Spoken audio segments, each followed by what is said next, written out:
Zoom on news Marathi, प्रत्येक घरासाठी, घरातील प्रत्येकासाठी। नमस्कार, झूम ऑन न्यूज मराठी मध्ये आपले स्वागत। मी ऋषिकेश शेलार आणि आता पाहूयात हेडलाइन्स।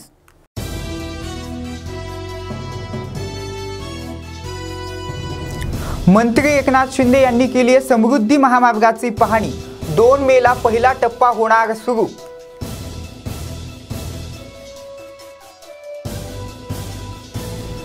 कृषी उत्पन्न बाजार समितीच्या गैरकारभाराची चौकशी करण्यात यावी अशी मागणी आता करण्यात येते।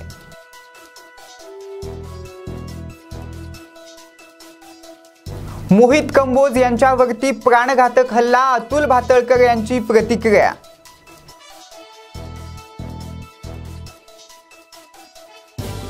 सिद्धी रेल्वे येथे नागपूर अमरावती मेमो रेल्वेचे थांबे सुरू।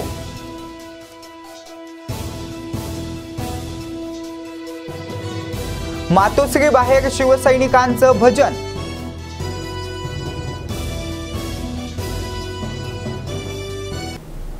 आणि आता बातम्या पाहूयात सविस्तरपणे।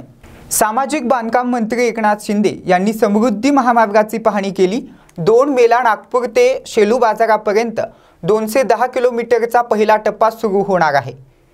महामार्गामुळे शेतकऱ्यांच्या जीवनात आमूलाग्र बदल घडतील असा विश्वास एकनाथ शिंदे यांनी व्यक्त केलाय। नागपूर मुंबई अंतर हे 6 ते 7 तासात गाठता येईल।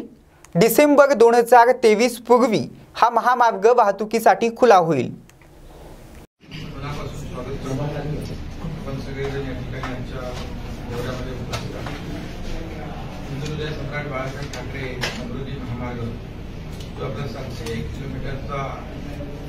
नागपूर मुंबई मुंबई नागपूर ॲक्सेस कंट्रोल रस्ता आपण MSRDCच्या माध्यमातून तयार करतोय। त्याचा नागपूर ते सेलू बाजार 210 किलोमीटरचा जो टप्पा आहे तो येत्या 2 मे रोजी मुख्यमंत्री उद्धव ठाकरे साहेबांच्या शुभ हस्ते या ठिकाणी त्याचं लोकार्पण आपण करण्याचा आयोजित केलेला आहे। या 210 किलोमीटरचा पहिला टप्पा जो आहे हा पूर्ण तयार झाल्यामुळे तो लोकांसाठी अधिक खुला करावा अशा प्रकारचं मुख्यमंत्री महोदयांनी म्हणजे जेवढा रस्ता तयार आहे तो लोकांना वापरात आला पाहिजे आणि मग टप्प्याटप्प्याने पुढचे जसे टप्पे पूर्ण होतील त्याप्रमाणे पुढचे देखील फेज वाईज रस्ते आपण लोकार्पण त्याचं लोकांसाठी त्याचा उपयोग होईल। मला वाटतं आपली डेडलाईन डिसेंबर 2023 आहे। टोटल जो नागपूर मुंबई आहे कंप्लीट म्हणजे आता शिर्डीचं झाल्यानंतर पुढे सिन्नर पर्यंत आपण एका टप्प्यामध्ये आणखी मला वाटतं ऑगस्ट पर्यंत आपण करू शकतो, 15 ऑगस्ट पर्यंत। आणि त्यानंतर 23 शेवटचा जो आहे डिसेंबर 23 पर्यंत पूर्ण रस्ता जो आहे मला वाटतं त्याच्या आधीच परंतु आपण पण डिसेंबर 23 पर्यंत कंप्लीट रस्ता तयार होईल 7 ते 1 किलोमीटरचा। आणि माजी आमदार संजय गावंडेंसह सर्वपक्षीय नेत्यांनी आकोट कृषी उत्पन्न बाजार समितीमधील प्रशासक मंडळाच्या गैरकारभाराची चौकशी करून कारवाई करण्यात यावी असा पत्रकार परिषदेमध्ये स्फोट केलेला आहे। पाहूयात ते नेमके काय म्हणतात। इथं 4,000 रुपये जर खर्च आहे, आपूरचं मोड मार्केट 40,000 झालं पाहिजे। 16 लाख रुपये संरक्षण खर्च आहे। हा संरक्षण मग तिथं चोऱ्याच होत नाहीत किंवा तिकडे साधू महात्मे राहतात किंवा मग इथं सगळे दुनियाचे चोट्या आपोटात येऊन बसले की या चोराईसोबत हिशेदारी आहे हे त्यांनी क्लिअर केलं पाहिजे। वळल्या म्हणून सजीव बोलले आमच्याजवळ ऑफ द रेकॉर्ड आहे म्हणून लेखीने दिलं त्यांनी चोऱ्या वळल्या म्हणून। या लोकांचं साठे रोड असावं म्हणून, कारण भाडवेसोबत साठे रोड नसतं त्यांनी त्यांची केसच व्यवस्थित करून पाठवली असती। ते कुठेतरी यांनी कुंकवत पाठवली म्हणून त्याच्यात श्रेय मिळालं दिला असं वाटलं त्यांनी। त्यामुळे संशयास जागा आहे एका प्रकारचे माळवेल वाचवण्यात की हे आम्हाला माहिती नाही, परंतु माळवेलच्या विरोधात जर याच्यावर पुरावे आहेत तर हे प्रखरपणे का नाही मांडून राहिले याच्यामुळे संशय निर्माण होतो। जर तुम्ही म्हणता की माळवेल इतका दोषी जर आहे तसे कमकुवत कृत्य घेऊन तुम्ही राहण्यात का जाऊन राहिले इतके तुमच्यावर जर सबूत आहेत तर ते पूर्ण ठोसपणे घेऊन जा ना. 1 लाख रुपये जर तुम्ही फी देऊन राहिले आणि नागपूरसारख्या शहराच्या कृषी उत्पन्न बाजार समिती इतकी मोठी केस नाही की 1 लाख रुपये फी द्या म्हणून. कारण 5-5, 10-10 रुपयाच्यावर आपल्या इथं अकोल्यातला सर्वात मोठा वकील फी घेत नाही. तुम्ही 1 लाख रुपयाची फी देऊ नये, चौथ्या दिवशी तुमचा मेरिटवर अर्ज रिजेक्ट होते. याचा अर्थ काय? तुमची केस कमकुवत आहे. ती केस कमकुवत आहे माहीत असल्यावरही तुम्ही लाख रुपये 50,000 रुपयाचं वाटप करून राहिलं. मिली बघत असेल तू मारल्यासारखं कर, मी रडल्यासारखं करतो असू शकते. ॲडव्होकेट नरवाडेला 1 लाख दिले. आणि आताची सगळ्यात मोठी बातमी येते मोहित कंबोज यांच्यावरती झालेल्या हल्ल्या प्रकरणी अतुल भातळकर यांनी प्रतिक्रिया दिलेली आहे. पाहुयात अतुल भातळकर नेमके काय म्हणतात. ज्याप्रमाणे काल ह्याच्यावरती कंबोज यांच्यावरती जो हल्ला झाला ते पोलखोल अभियानावरती परिणाम करावा किंवा ते थांबवावं याच्यासाठी आहे का, आणि याच्यामागे नेमकं काय भावना असावी असं तुम्हाला वाटतं? मुळामध्ये पोलखोल अभियानावर सुद्धा त्यांनी माझ्या मतदारसंघातल्या कांदिवलीच्या सभेपासून हल्ला करायला सुरुवात केली. तरीसुद्धा आम्ही सभा घेतल्या. त्यामुळे मोहित कंबोजवर हल्ला केला म्हणून आम्ही पोलखोल अभियान थांबवू या भ्रमात मुख्यमंत्री किंवा शिवसेना असेल तर ते फार मोठ्या गोड गैरसमजुतीमध्ये आहे. आम्ही आमचं पोलखोल अभियान चालू ठेवलं आहे, ते चालू राहील. यशवंत जाधव आणि त्याचे जे मास्टर माइंड आहेत त्यांनी मुंबईकर जनतेचे जे पैसे खाल्लेले आहेत ते पैसे आम्ही बाहेर काढून राहू आणि मुंबईकर जनतेला ते येणाऱ्या काळामध्ये आम्ही परत दिल्याशिवाय राहणार. मॉब लिंचिंगचा हा प्रकार होता असं वाटतं का, आणि याच्याविरोधात अद्याप तक्रार दाखल किंवा FIR दाखल झाला नाही? याच्याविरोधात FIR का दाखल केला नाही आहे हे मुंबई पोलिसांना आणि मुंबईच्या CPंना विचारलं पाहिजे. पण माझ्या मतदारसंघात 1.5 वर्षापूर्वी माजी नौदल अधिकाऱ्याला घरात घुसून मारहाण केली शिवसैनिकांनी. आज चार्जशीट कुठे अजूनही 1.5 वर्षानंतर. आणि त्याच्यामुळे राज्यामध्ये अराजक सदृश्य वातावरण आहे. सत्ताधारी पक्षाचे कार्यकर्ते आणि नेतेच कायदा हातात घेत आहेत आणि कायदा हातात घेणाऱ्यांचं समर्थन, त्यांचं कौतुक राज्याचे मुख्यमंत्री आणि राज्याचे नेते करतायत. त्यामुळे अराजकाच्या पलीकडे आत्ताच्या स्थितीचं वर्णन करतायत. तुम्ही कशा प्रकारे या संपूर्ण याच्यावरती आंदोलन करणार आहात? आम्ही जनतेत रोज जातो, जनतेत जात राहू. जनतेचे प्रश्न मग लोड शेडिंगपासून मुंबई शहराची लावलेली वाट असेल हे आम्ही उजागर करू. आणि यांनी जो भ्रष्टाचार करून कोविडच्या काळातसुद्धा पैसे खाल्लेले ते पैसे बाहेर काढून आम्ही मुंबईकर जनतेला परत देऊ. सेलू तालुक्यातील सिद्धी रेल्वे येथे आजपासून नागपूर अमरावती पॅसेंजर रेल्वेचा थांबा सुरू झालेला आहे. आताची मोठी आणि महत्त्वाची बातमी. दरम्यान पॅसेंजर सुरू झाल्यानं नागरिकांमध्ये आनंदाचं वातावरण आपल्याला पाहायला मिळत आहे. अमरावती रेल्वेचा थांबा आता सुरू झालेला आहे. सिंधी रेल्वे या शहरामध्ये कोरोना काळामध्ये तिथं 12 ते 13 ट्रेनचा थांबा होता, पण तो 12 ते 13 ट्रेनचा थांबा गेल्या 2 वर्षापासून बंद करण्यात आला. बंद करण्यात आल्यामुळे जे सिंधी रेल्वे प्रॉपरच्या सर्व वासियांनी एक समिती बनवली, रेल रोको समिती. या समितीच्या माध्यमातून केंद्रीय मंत्री नितीनजी गडकरी साहेब, माननीय खासदार साहेब, रेल्वे मंत्री साहेब यांना वारंवार निवेदनं देण्यात आली दिल्लीला जाऊन, पण यांच्यावर कोणतंही ॲक्शन घेण्यात आलेली नाही. म्हणून या सर्व रेल रोको समितीच्या माध्यमातून आम्ही सर्व लोकांनी गेल्या या 17 तारखेला भव्य स्वरूपामध्ये मोठ्या प्रमाणामध्ये रेल रोको आंदोलनाचं नियोजन केलं आणि मोठ्या प्रमाणात हजारोच्या संख्येनं जनता आमच्यासोबत रस्त्यावर उतरण्यात आलेली आहे.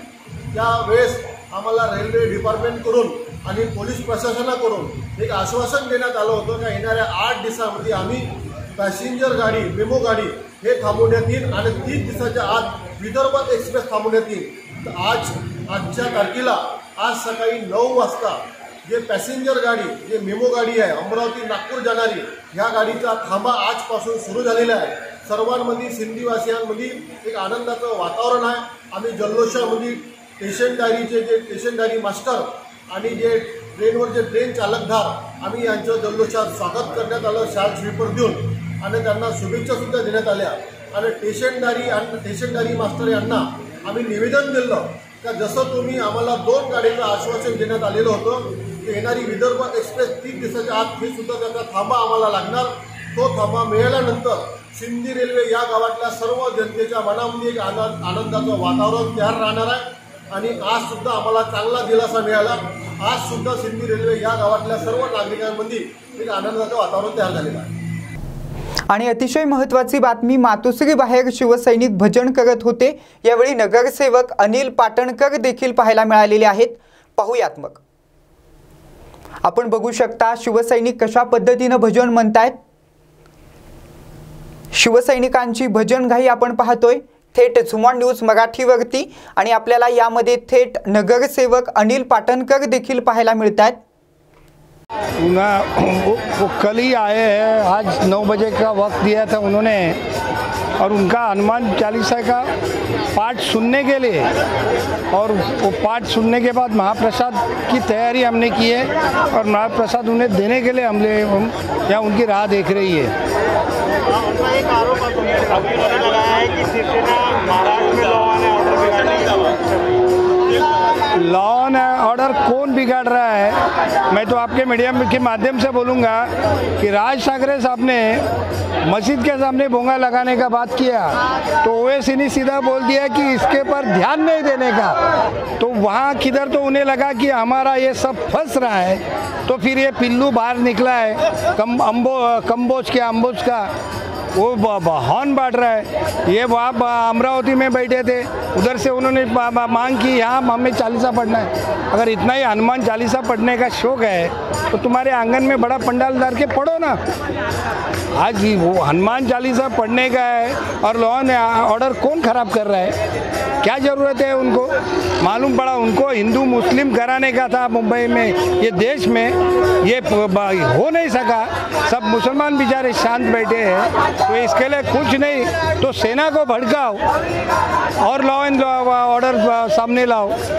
ये इन्होंने ये ठान लिया है। तेल लगा के आया है देखो। सकाळी आम्हाला अल्टिमेटम दिलं होतं शिवसैनिकांना की आम्ही 9 वाजता या ठिकाणी हनुमान चालीसा वाचण्यासाठी इकडे येत आहोत। आमचा हनुमान चालीसा वाचण्यासाठी आमचा विरोध नाही आहे, फक्त जे त्यांची भाषा आहे आणि जो ज्या हिशोबाने आम्हाला चॅलेंज करतात त्याचा आम्हाला विरोध आहे। त्यामुळे आम्ही त्यांचं स्वागत करण्यासाठी आज सकाळपासून कालपासून आम्ही थांबलो आहेत। या लवकर तुमचं स्वागत करण्यासाठी आपल्याकडे महाराष्ट्र संस्कृती आहे, जर एखादा पाहुणा येत असेल तर त्याचं चांगल्या प्रकारे स्वागत केलं पाहिजे। त्यामुळे आम्ही या ठिकाणी माणसं पाठवले आम्ही या ठिकाणी स्वागत करण्यासाठी आम्ही ते उभा आहेत। त्याचसोबत आपल्याला माहीत असेल की आपण घेण्यासाठी पण पाहुण्याला तिथे माणसं पाठवतो, ते सुद्धा माणसं तिथे बिल्डिंग खाली पाठवलेत पण बाहेरच पडत नाहीत। ते आम्हाला अजून कारण कळालं नाही बाहेर कधी पडणार आहे। प्रदर्शन कितना तीव्र हो सकता है? प्रदर्शन अभी उनके ऊपर है, वो कभी आते हैं, कभी लाइव शो होता है, लाइव शो के ऊपर ही वो डिपेंड है सब। आप अपने साथ में गधा लेके इसके बारे में क्या कहेंगे? एक गधा है, हनुमान का प्रतीक है। अभी प्रसाद किस तरफ का होगा वो हमें भी मालूम नहीं, जैसे आएंगे वो लोग उसके ऊपर प्रसाद डिपेंड है। हम ये गधा लेके तैयारी में खड़े। आणि आता थेट जातोय मातोश्री बाहेरून आमदार मनीषा कायंदे बोलतायत। पाहूयात मग। विरोध प्रदर्शन चल रहा है, क्या कहना चाहेंगे? विरोध प्रदर्शन नहीं है, हम तो स्वागत के लिए बैठे हैं। यहाँ पर सारी स्वागत सत्कार समिति है, अब वो कल से बहुत उत्सुक है कि आना चाहती है और हनुमान चालीसा पठन करना चाहती है, मगर वो आ ही नहीं रही है। अब वो एक MP है, उनके हस्बैंड MLA हैं, अभी क्या उनको कौन रोक रहा है पता नहीं। हम तो स्वागत के लिए खड़े हैं। महाराष्ट्र की मुंबई की संस्कृति है कि हम बुलाए हुए मेहमान और बिन बुलाए हुए मेहमान को भी हम स्वागत करते हैं। तो हम राह देख रहे, देखिए शिवसैनिक कितने उत्साह में हैं। कालपासून नवनीत हनुमान चालीसा पठण करायचं आहे। असं आहे की ते अमरावतीच्या खासदार आहे, तिकडच्या आमदार आहे त्यांचे पती, परंतु तिकडच्या सगळ्या समस्या संपल्या, आता एकच समस्या उरली आहे आणि ते म्हणजे इकडे येऊन हनुमान चालीसा म्हणायचं। तर बघा आता शिवसैनिक किती मोठ्या प्रमाणात इकडे जमलेले आहेत, स्वागतासाठी तयार आहे, महाप्रसाद देखील तयार आहे, हार पुष्पगुच्छ सगळं आहे। आता आम्ही त्यांची येण्याची वाट बघतोय, त्या का येत नाही माहीत नाही। आणि आताची महत्त्वाची मोठी बातमी येते, हनुमान चालीसा म्हणायला विरोध करण्याचं कारण नाही, ही काही राक्षसी चालीसा नाही, असं विधान चंद्रकांत पाटलांनी पुण्यामध्ये केलंय। पाहूयात ते नेमके काय म्हणतात। मुळात नवनीत राणा आणि रवी राणा हे दोघेही अपक्ष खासदार अपक्ष आमदार आहेत। त्यांनी पुकारलेले हे आंदोलन आहे आणि त्या आंदोलनाबद्दल ही जी टिप्पणी करायची किंवा तुम्ही कशालाही अंगावर ओढून घेताय ते स्वागत करा, त्यांना म्हणा की या आपण मिळून हनुमान चालीसा म्हणून। का तुमचा हनुमान चालीसाला विरोध आहे, मारुतीला विरोध आहे, हिंदू धर्माला विरोध आहे, भगव्या ध्वजाला विरोध आहे। आणि त्यामुळे राणांच्या आंदोलनाबद्दल भारतीय जनता पार्टीने सहभागी होणं आणि काय म्हणणं याची काय आवश्यकता नाही. तुमचा पाठिंबा आहे तर आमचा पाठिंबा त्या आंदोलनाला असण्याचा काही मुद्दाच येत नाही ना. ते त्यांनी पुकारलेलं आंदोलन आहे. आमचं म्हणणं एवढंच आहे की या देशामध्ये तर हनुमान चालीसा म्हणायलाही विरोध झाला का? हा ते तुमच्या घरासमोर त्यांनी करावं की स्वतःच्या घरासमोर करावं हा विषय आहे. त्यात एक खासदार एक आमदार आहे त्यांच्याशी बोलून तुम्हाला त्यात काही निर्णय करतात. अरे बाबा मी तुझ्या घरी येतो, तुझ्या घरी पूजेची तयारी कर, आपण दोघे म्हणून हनुमान चालीसा म्हणू.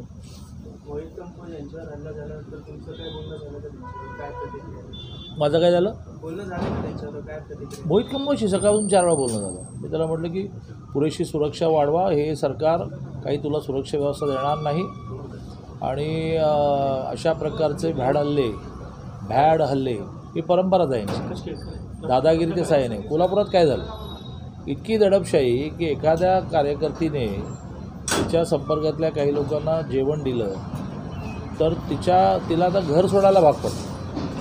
त्या महिलेला हे यांचं कर्तृत्व आहे, यांचं मनगट आहे. असं एका बावड्यातल्या कार्यकर्ता इस्त्रीचं दुकान चालवतं, त्याचं दुकान खाली करायला लावलं.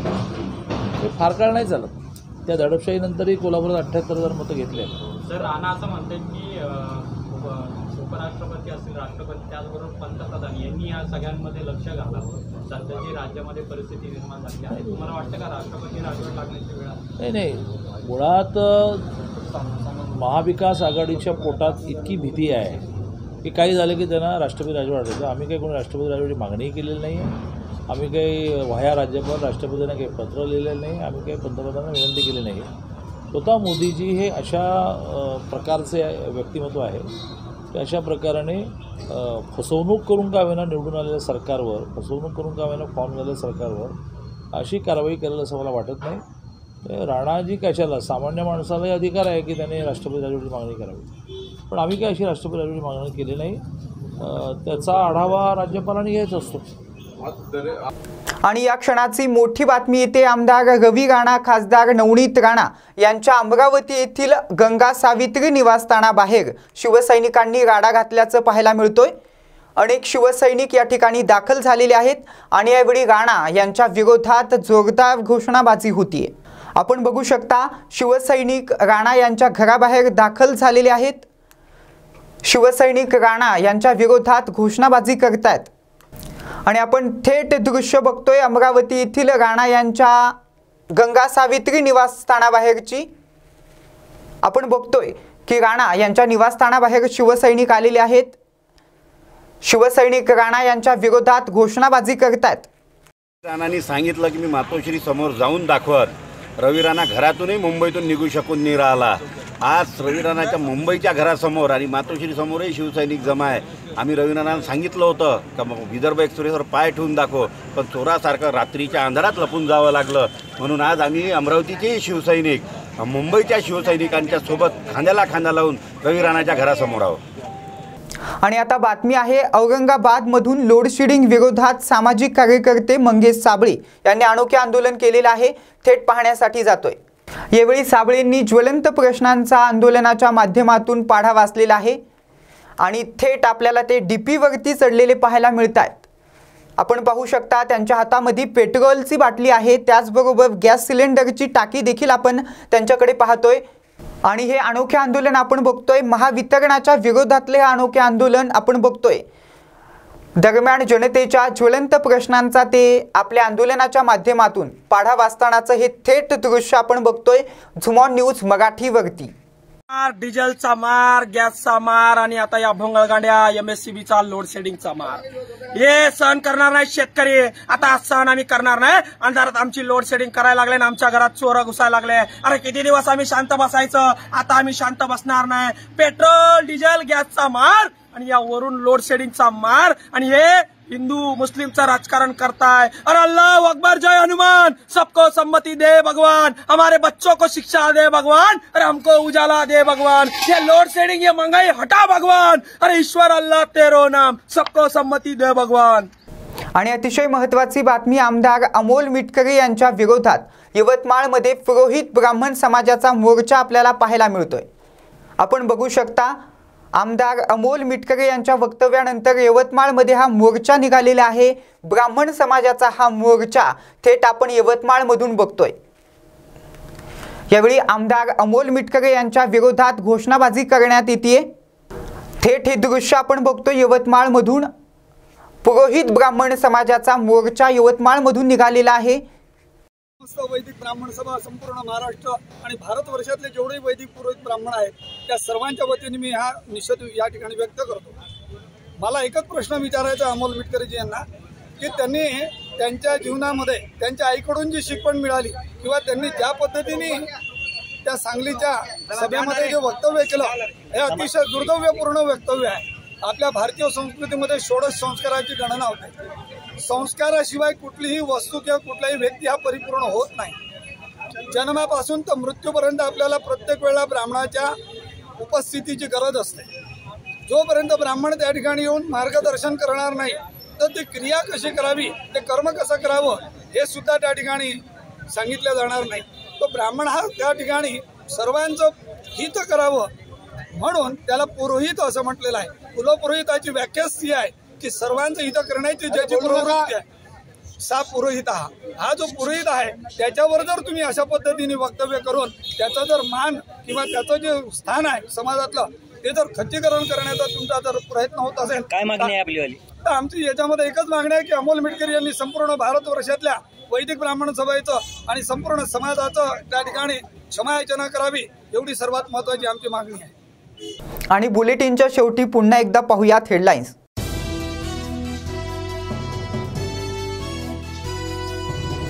मंत्री एकनाथ शिंदे यांनी केली आहे समृद्धी महामार्गाची पाहणी।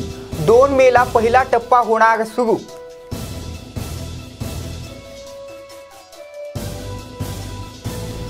कृषी उत्पन्न बाजार समितीच्या गैरकारभाराची चौकशी करण्यात यावी अशी मागणी आता करण्यात येते।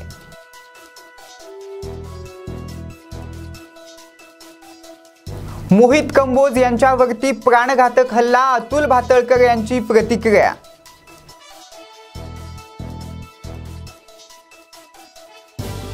सिद्धी रेल्वे येथे नागपूर अमरावती मेमो रेल्वेचे थांबे सुरू।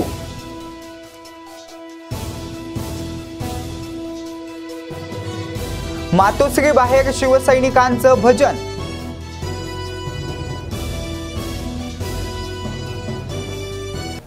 यासह बुलेटिन मध्ये वेळ झाली इथेच थांबण्याची। ताजे आणि महत्त्वपूर्ण बातम्यांच्या अपडेटसाठी पाहत राहा झूम ऑन न्यूज मराठी, प्रत्येक घरासाठी, घरातील प्रत्येकासाठी। झूम ऑन न्यूज मराठी, प्रत्येक घरासाठी, घरातील प्रत्येकासाठी।